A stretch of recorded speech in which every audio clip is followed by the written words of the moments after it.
እንደ አባቱ ብንሄድ አምላክነቱን እናገኛለን፣ እንደ እናቱ ብንሄድ ደግሞ ሰውነቱን እናገኛለን።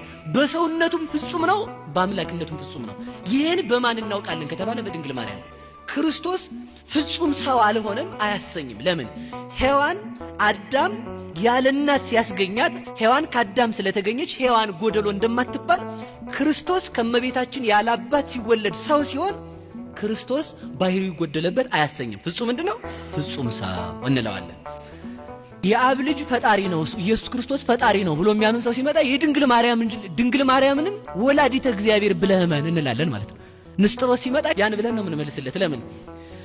እግዚአብሔርን ንነሰን ሰማያ ለቅድስት ድንግል ወላዲተ እግዚአብሔር በስጋ እኛ ድንግል ማርያምን እግዚአብሔርን በስጋ የወለደች እንላታለን ማለት ምን ማለት ነው? እግዚአብሔር ወልድን በባህሪው የወለደ እግዚአብሔር አብ ነው። እግዚአብሔር ወልድን በባህሪዋ የወለደች ድንግል ማርያም ናት። ምን ማለት ነው? የእግዚአብሔር ባህሪ ርቀት ነው። ምልአት፣ ስፋት፣ አይወሰኔነት፣ አለመመርመር፣ ሁሉን መቻል፣ ካህሌ ሁሉ መሆን። ከዚህም የተነሳ ነው መልአክ አላዳነንም መላእክት አያድኑንም የምንለው። መልአክ መሆን እንጂ መልአክ ሰው መሆን አይችልም። ሌላም ደግሞ እናምጣ። ሰውም አላዳነንም ነቢያት አላዳኑንም የምንለው ነቢያት ፍጡር ሆነው መቀጠል ይችላሉ እንጂ ከፍጡርነት ወጥተው አምላክ መሆን አይችሉም። እንስሳትም አላዳኑንም የምንለው እንስሳ ሆኖስ ይቀጥላል እስከ መጨረሻው። ቴክኖሎጂ እስከፈለገው ድረስ ቢያድግ እርግጠኛው የምናገረው ነፍስን መስራት አይችልም። ዝንጀሮን ሰው ማድረግ አይችልም። ዝንጀሮ ከተማ እንድትለምድ ዳቦ አስለምዶ ሊያረጋት ይችላል። ዝንጀሮን ግን ሰው ማድረግ በፍጹም አይችልም። እነዚህ ሁሉ አላዳኑንም የምንለው ሁሉን የሚችለው እግዚአብሔር ነው። ሁሉን የሚችለው ነው ሰው የሆነው። ለምን ያመዋል ሰው? አዎ መልአክ አላዳነንም። አዎ አላዳነንም። እግዚአብሔር ግን አዳነን። እግዚአብሔር ሰው ሆነ። ለምን? እግዚአብሔር ሁሉን ይችላልና። ሁሉን ከቻለው ሰው መሆንም የሚችለው እግዚአብሔር ነው። ስለዚህ ልብ እንበል። ወልድን በባህሪው የወለደው አብ ነው። በባህሪው ማለት በእግዚአብሔርነቱ። ሰው ራሱን ሳያውቅ እግዚአብሔርን ልወቅ እያለ ድፍረቱ ማለት ነው። ምንድነው ማለት የፈለግኩት? በዘመን የመጣ ሰው ዘመን የሌለውን እግዚአብሔርን ልመርምር ሲል ችግር እኮ ነው። አሁን ውጭ ላይ ምንድነው እየተሰራ ቢባል ወይ መረጃ ካላከለ ሰው ማወቅ አይችልም። አሁን ሰው እኔን ማወቅ ይችላል፣ እዚህ የተሰበሰበው ሰው አይችልም። ምን እያልኳችሁ ነው? እናንተ እኔ አለልም እንጂ አፈር ያብላችሁ ብል አታውቁትም ማለት ነው። በጊዜ የኖረ ሰው ያለ ጊዜ የኖረ እግዚአብሔርን ማወቅ አይችልም።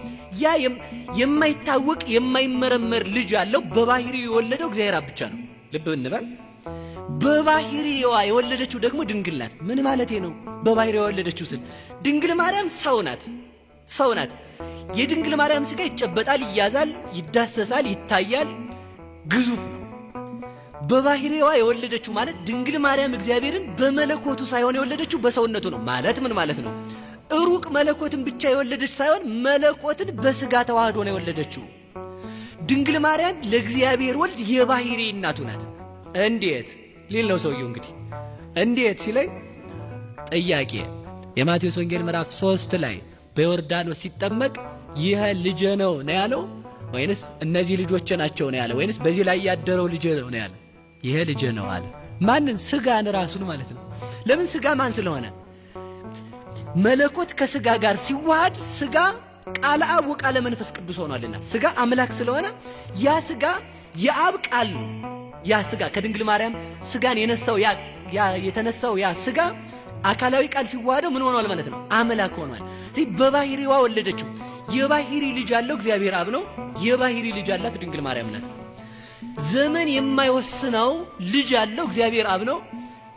ዘመን ወስኖት እንደ ሰውነቱ 5500 ዘመን ቀድሞት ከ5500 ዘመን በኋላ ዓለምን የሚያስረጅ ልጅ ፈጣሪ ልጅ ያላት ድንግል ማርያም ናት። ስለዚህ ምን እንላታለን? አብ በባህሪው የወለደውን ድንግል ማርያም በባህሪው የወለደችው ማለት የሰው ባህሪ ሰው አይደለ? ስለዚህ ፍጹም ሰው የሆነው ከድንግል ማርያም ነው። አንድ ነገር ብቻ እናንሳ። አንድ ልጅ ያለው ማን ነው? አብ ነው። አንድ ልጅ ያላት ደግሞ ድንግል ማርያም ናት። አንድ ልጁን ለተዋህዶ የሰጠ አብ ነው። አንድ ልጇን ደግሞ ዓለምን እንዲያድን ከሷ አንድ ልጅ የወለደች ደግሞ ድንግል ማርያም ናት። ስለዚህ ምን እንላታለን? የእግዚአብሔር አብ ምልክት እንላታለን።